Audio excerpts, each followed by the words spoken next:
En esta sesión participarán José Espantoso, presidente de la Asociación de Empresas Inmobiliarias del Perú, y Alberto Pasco Font, consultor senior de Intelfin. Adelante.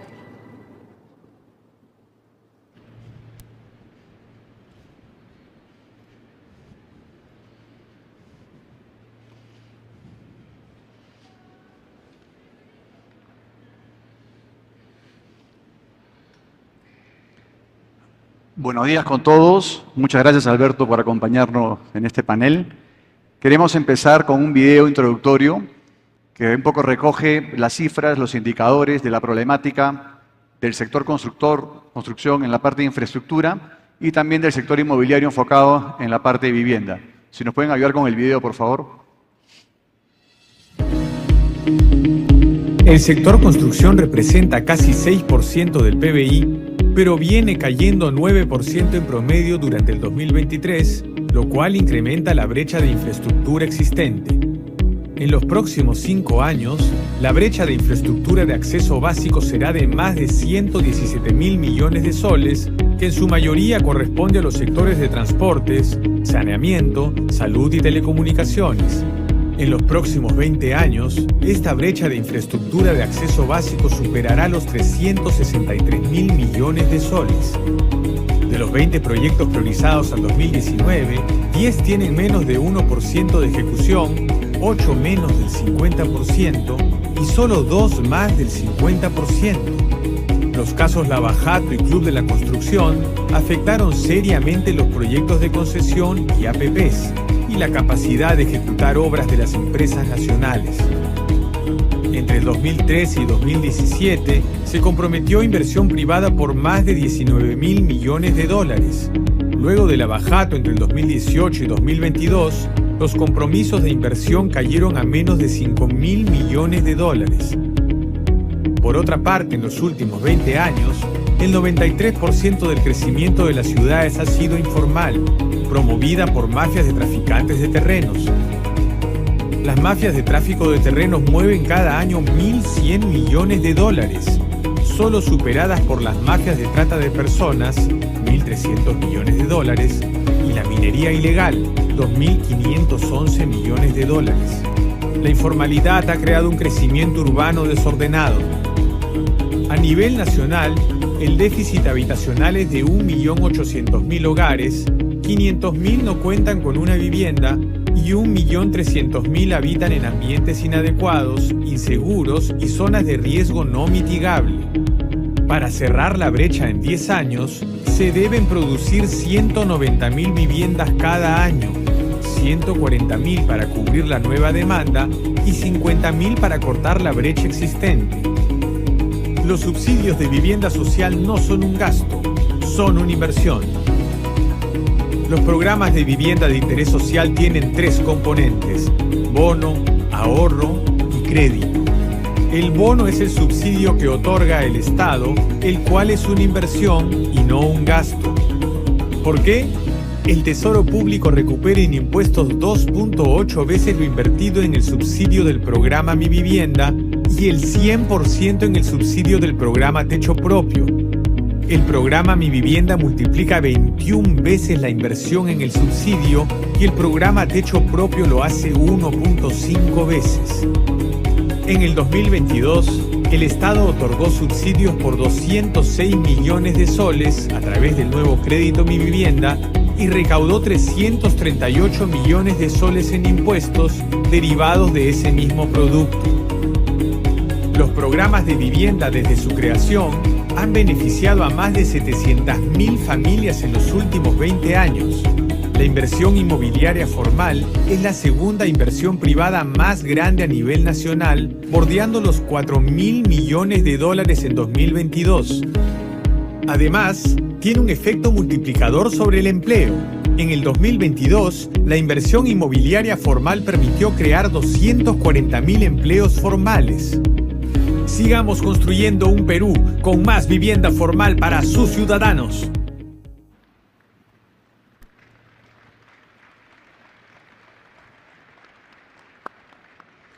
Alberto, luego de ver estas cifras, ¿cuál es el panorama de la infraestructura?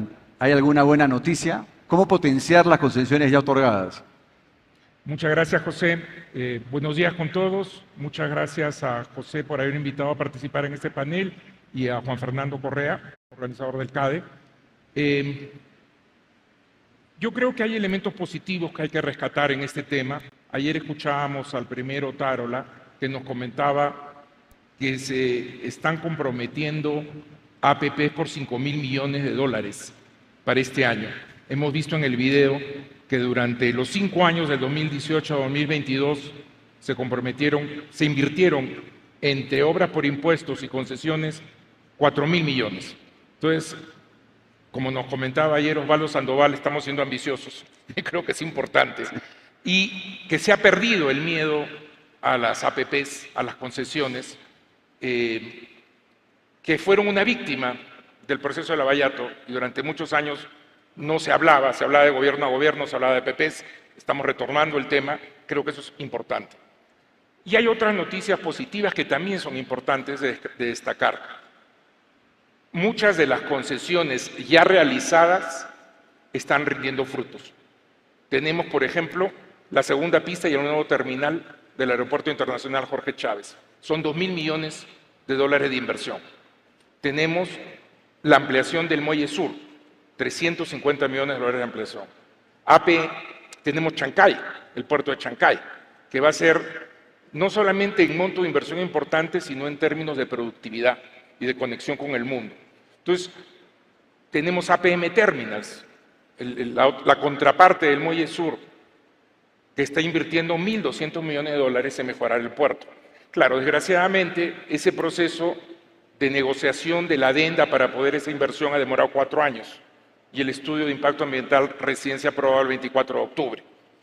Entonces, ahí tenemos un primer elemento que nos dice hay que potenciar lo ya concesionado, ¿no? Como el tema de esta sesión es cómo actuamos rápido en recuperar construcción. Y hay otras mesas, va a haber una mesa más tarde que hable sobre obra por impuestos y otra que hable de OPP. Yo quisiera centrarme en trabajemos con lo que ya tenemos, ¿no? Evans Avendaño ahora en la mañana lo leyó en el periódico, él es de Aeropuertos del Perú, nos dice podemos invertir $450 millones. Entonces, si queremos recuperar algo rápido, el primer tema es ¿qué hacemos ahí? ¿Qué hacemos para poder que las concesiones que ya están dadas se aceleren y puedan seguir invirtiendo? Los ejemplos que les he dado son inversiones autosostenibles. Quiere decir, cuando el Muelle Sur decide ampliar y hacer una nueva infraestructura, su inversión la van a pagar las tarifas de los usuarios. Pero tenemos muchas infraestructuras que necesitan apoyo del Estado y que tienen que pasar por el SNIP, por el Sistema Nacional de Inversión Pública, lo cual termina siendo un proceso tortuoso. Entonces, ahí también hay un frente de trabajar. ¿Y qué es lo que ha pasado? Ese es otro miedo que creo que debemos perder. Así como estamos recuperando la necesidad de hacer APPs y concesiones, hay un tema, estas concesiones que he mencionado son concesiones que tienen muchísimos años. El aeropuerto internacional lo dimos el 2001, el puerto Muelle Sur fue el 2006, aeropuertos del Perú el 2006, aeropuertos andinos, los que están en el sur del país, el 2010. Son concesiones que tienen 15 años, 20 años, y que la realidad ha rebasado todas las expectativas que se tuvo en el momento que se concesionó. Cuando se concesionó, por ejemplo, aeropuertos del Perú, se pensaba que el tráfico en los aeropuertos del sur iba a crecer mucho menos, se ha duplicado. Y eso no estaba contemplado. Entonces acá hay otro segundo elemento que hay que hacer. Se necesitan adendas. Las condiciones económicas, financieras de las concesiones han cambiado y hay que hacer adendas. No es lo mismo hacer una adenda 6 meses después de firmar un contrato que 15 años después. Entonces hay que perder el miedo a hacer adendas y hacer adendas, porque sin esas adendas no se van a viabilizar las inversiones que necesitamos. Ese es otro elemento importante, ¿no? Y hay que recuperar otras instancias. Vamos a hablar un poco más de eso después, pero se ha perdido el trato directo. Antes, ahora los funcionarios públicos no te firman un trato directo. Entonces terminas primero pasando por un arbitraje y muchas procuradurías del sector público desconocen el resultado del arbitraje. Porque una cosa que tú pienses que el arbitraje tenía un error de forma y otra cosa que ejecutas el fondo y terminas judicializando los procesos. Entonces, 2 iniciativas muy buenas como el trato directo y el arbitraje que ayudaban a solucionar controversias y hacer las cosas más rápido, se han perdido y hay que recuperarlas. Pero estos serían elementos importantes que creo que hay que mencionar en el diagnóstico de las cosas positivas y negativas que están pasando. El tema de la Contraloría, Alberto, es un temón, ¿no? ¿Cómo facilitar este proceso entonces? O sea, ¿qué propones para ayudar? Gracias, José. A ver, pasando al tema de propuestas. Primero, como hemos dicho, y estamos centrándonos en las concesiones que ya existen, muchos de los concesionarios tienen que proponer expedientes técnicos y esos expedientes técnicos pasan por un proceso de aprobación del Estado. Porque al final es infraestructura que se va a quedar en manos del Estado. Entonces el Estado tiene que aprobarlo. Por ejemplo, el Ministerio de Vivienda y Construcción y SEDAPAL, había un problema de abastecimiento de agua potable en el sur de Lima, en los distritos de Punta Hermosa, San Bartolo. Deciden hacer una desalinizadora. Fantástica idea. Y se construye una desalinizadora, se hace un contrato de APP, pero ¿cuál es el problema? Nunca ni el Ministerio de Vivienda ni el SEDAPAL habían tenido una desalinizadora antes. Y tienen que recibir los expedientes y comenzarlos a aprobar.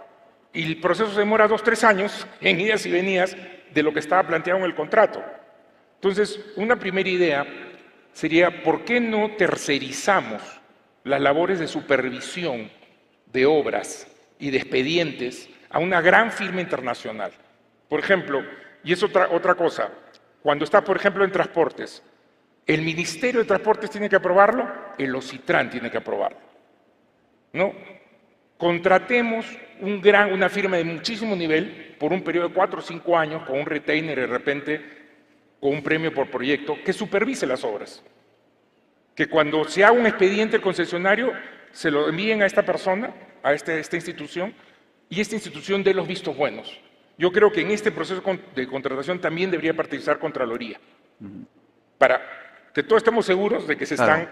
Y entonces ya no tienes que cada vez que hay una obra contratar a un especialista de esta obra, y desgraciadamente muchos de los ministerios no contratan uno global, contratan el que ve sanitario, el que ve electricidad, y después saber que se pongan todos de acuerdo. Entonces ahí hay un tema. Otro tema es mesas ejecutivas.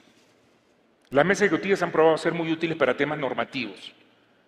Ejemplo, las concesiones tienen 60 años en este país, pero en la ley de puertos se ha puesto que los puertos solo están concesionados por 30 años. Una inversión de puertos se amortiza en 20, 30 años. Un concesionario que le quedan 10 años ya no va a invertir. Entonces hay que corregir eso. Hay inversiones importantes que se podrían hacer en aeropuertos que por plazos, por temas de infraestructura no se hacen. Un aeropuerto sería perfecto para hacer un mall, pero un mall también se amortiza en 20 años. Entonces hay un tema que discutir ahí. Y las mesas son útiles para discutir temas normativos a corregir. Las mesas también son útiles para otra cosa. Los procesos de adendas son secuenciales. Primero lo ve el sector, después lo ve el supervisor, después que lo vea Contraloría. No, la mesa te hace una cosa que es secuencial, lo hace simultáneo.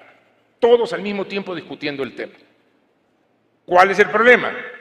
Que llegas a 4 o 3 posiciones diferentes, como dice mi amigo Evans Avendaño, nadie corta el queque, no hay un responsable. Y se entrampó la mesa, porque uno dice uno y el otro dice va, y nadie dice vamos por este camino. Entonces, hay una iniciativa que fue importante, se creó el equipo de seguimiento de la inversión, un equipo especializado, porque los concesionarios se quejaban, gané la concesión y después el Estado me abandonó, y ya no puedo seguir la inversión. Necesitamos una oficina que sea responsable y que empuje a los concesionarios que ya existían para que puedan hacer su inversión. Esa es una idea importante. Y ahí entramos, desgraciadamente, a un problema. El que decide hay que blindarlo, porque va a venir la Contraloría y va a terminar preso, ¿no? O metido en un proceso judicial, y eso yo tengo varias experiencias, desgraciadamente, ¿no? La Contraloría tiene un rol importante en la legalidad, pero no tiene por qué estar cuestionando. A mí no me parece que tuviste 20 años o 25 años. Cada sector es especialista. Estaba conversando con Verónica Zambrano de los OCITRAN, que está pensando en hacer una acción legal en contra de la Contraloría, porque la Contraloría le está cuestionando su supervisión y ellos son los expertos. Y hay gente de Contraloría que no tiene la experiencia y dice no me parece. ¿Y cuál es el problema? Ese no me parece lo usa la Fiscalía para poner un proceso penal a un funcionario. El sistema de incentivos a los funcionarios públicos es perverso y hay que cambiarlo. Es problema del sistema de incentivos y hay que construir en vez de destruir. Y en eso deberíamos embarcar a la Contraloría. En todo caso, que sus recomendaciones sirvan para mejorar las cosas, pero no para estar persiguiendo funcionarios públicos innecesariamente. Con eso termino. Muchas gracias, Alberto. Gracias, Alberto.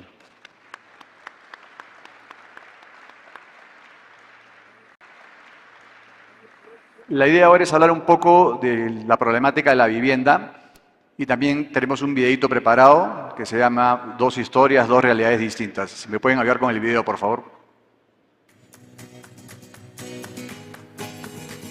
Hola, mi nombre es Diego y vivo con mi mamá y mi hermana. Gracias a que mi mamá compró una vivienda formal a través del crédito Mi Vivienda, yo puedo ir al colegio más cercano, que está solo a 15 minutos de mi casa. Sin embargo, no todos mis compañeros tienen la misma suerte. Hola, soy Luciana y vivo en el asentamiento humano Nueva Caledonia, en Chorrillos. Para ir al colegio debo caminar media hora hasta encontrar una combi, que luego se demora media hora más en llevarme hasta el colegio. Esto se debe a que mi casa está demasiado lejos en un barrio producto de una invasión, pero eso no es lo peor. Lo peor es que más de 30 años después de que mi abuelo llegó a este lugar, seguimos sin tener agua.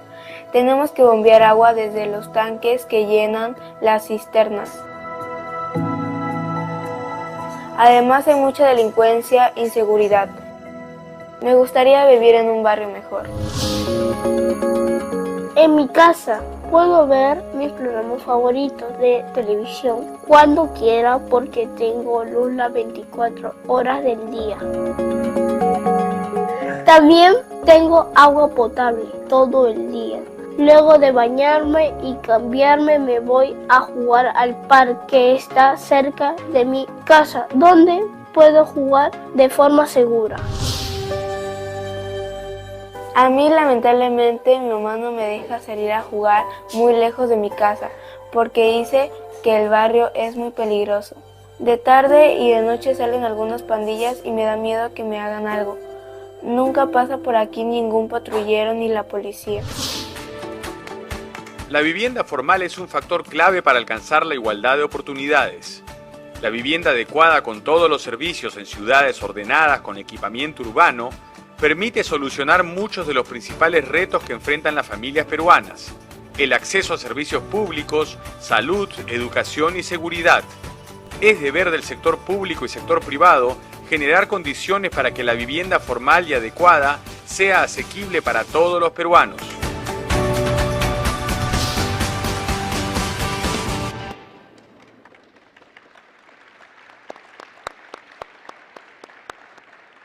Imágenes potentes, pero que muestran una dura realidad. La vivienda formal es la llave a la igualdad de oportunidades. La vivienda formal es tener acceso desde el día 1 a agua potable. La vivienda informal es esperar a que en 15 o 20 años puedan tener agua y en el interín están pagando el agua más cara. La vivienda formal es hacer un país de propietarios. La vivienda informal, de alguna manera, es una respuesta social a un Estado ausente. Y hay que ver en una verdadera dimensión, luego de la problemática del COVID, luego de una inestabilidad jurídica, desde el 2018 al 2023 han pasado por la Casa de Gobierno o van pasando 6 presidentes, hay cifras dramáticas dichas por el Banco Mundial. La pobreza multidimensional, como la miden hoy día, ha llegado a niveles del 35%. Es un tema dramático como sociedad saber que 1 de cada 3 peruanos hoy día no acceden a servicios básicos como salud, educación o vivienda.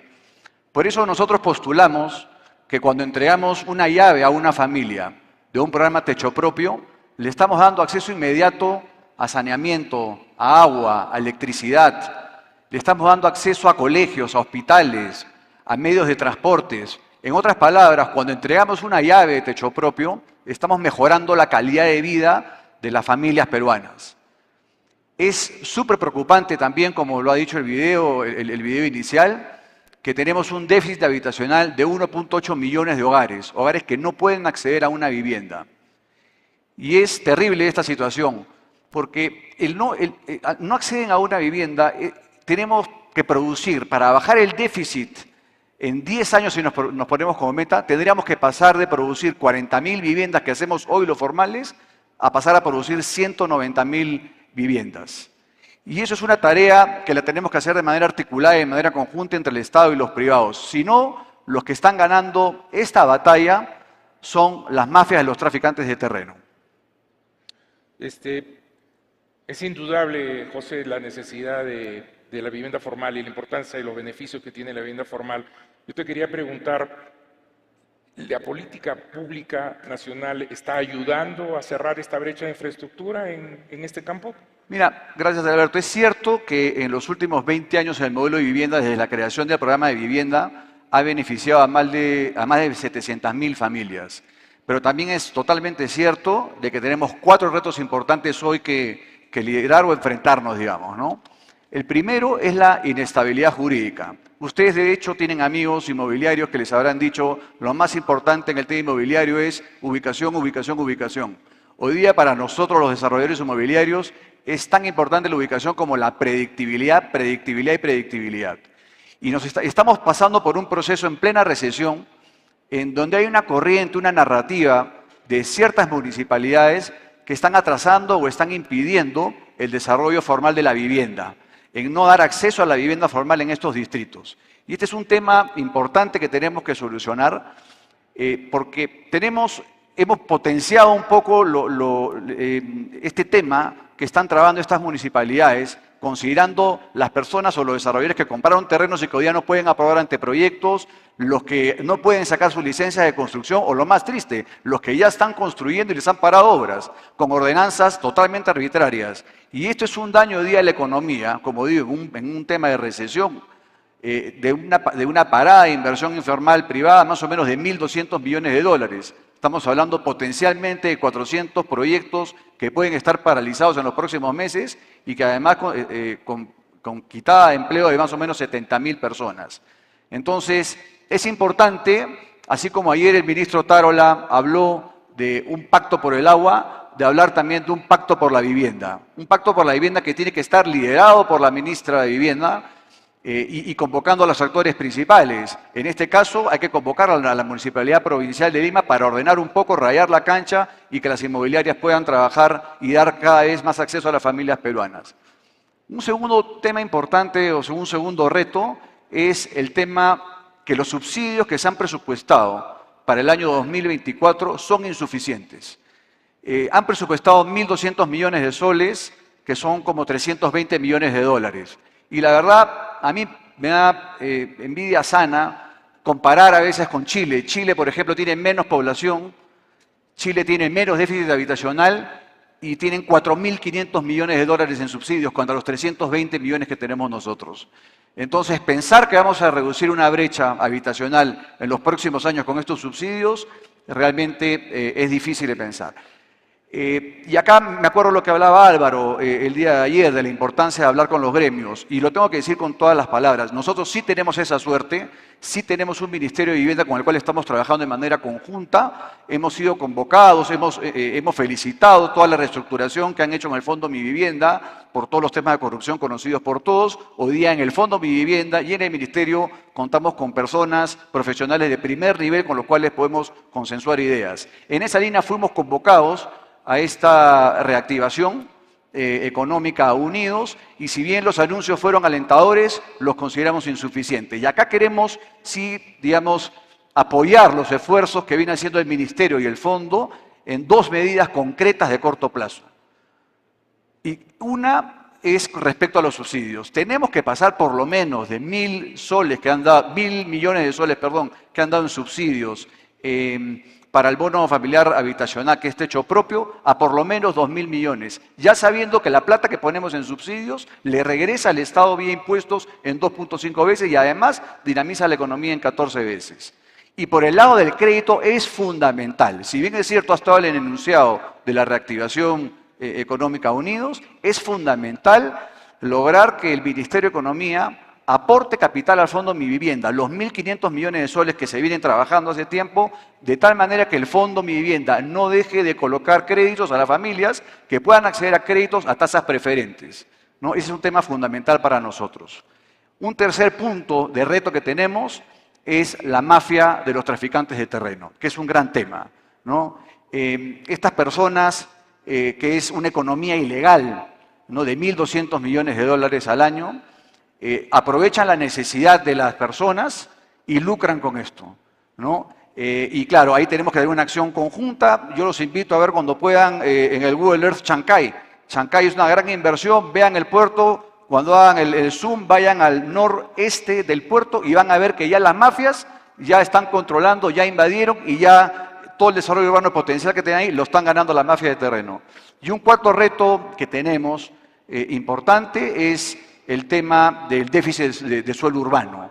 Y ahí tenemos una gran tarea, tenemos que cambiar el agua y el saneamiento tienen que llegar de manera conjunta con la vivienda. Y hay que cambiar este sistema perverso que primero invado y después te llevo agua, ¿no? Ese es un tema importante que tenemos que trabajar. Y eso con respecto un poco a los diagnósticos, ¿no? Pero a ver, con este conjunto grande de actores y con todos estos retos, ¿qué propuestas concretas nos puedes traer a la mesa? Venimos hablando de 4 propuestas concretas. Una es el tema de vivienda asequible. La Constitución dice que todo peruano tiene derecho a una vivienda adecuada. Tenemos que trabajar en la accesibilidad de esta vivienda, no importando el nivel socioeconómico, la vivienda tiene que estar disponible y los recursos para que puedan acceder a una vivienda. Esa es una primera propuesta y en línea a lo que dice el Banco Mundial respecto a las 3 mediciones que son, digamos, educación, salud y vivienda, nosotros proponemos que la vivienda asequible sea una política social prioritaria en igualdad de condiciones que la educación y la salud. Eso como primera propuesta. Como segunda propuesta es darle sostenibilidad a los subsidios de vivienda. Hay que plantearse una meta clara. Vamos a reducir en 50% el déficit habitacional en los próximos 5 años, perfecto. Eso tiene que ir con una correlación con mayores subsidios. Por eso que nos parece fundamental la ley de financiamiento habitacional, para que haya una correlación y cada año, con una meta establecida, tengamos más subsidios. La tercera propuesta concreta es, y perdónenme, en este tema de los subsidios, quería aprovechar también en contarles que el Ministerio de Vivienda ha puesto en práctica el tema del bono canon. Ya se firmó con Arequipa, con la región de Arequipa, para que el canon que produce Arequipa pueda ser usado en subsidios de vivienda. Han hecho ya un convenio por 30 millones de soles y acá instamos al gobernador de Cusco, que tiene un déficit habitacional de 30.000, y ojalá sea un legado del CADE a que anuncie que va a poner producto de su propio canon, le va a dar facilidad en un convenio que podría ser de 30, 50 millones de soles, que además apalanca su economía para poder dar vivienda a los propios cusqueños y además trabajo a las inmobiliarias del Cusco. Una tercera medida que proponemos es una lucha frontal contra el tráfico de tierras. Y para esto tenemos que actuar de manera articulada, tenemos que actuar el Ministerio de Vivienda, los gremios empresariales, el ministro Tarola, que habló de la importancia de ir con la informalidad, de combatir la informalidad, para pedir en el Ministerio del Interior una división especializada para combatir este tráfico de tierras.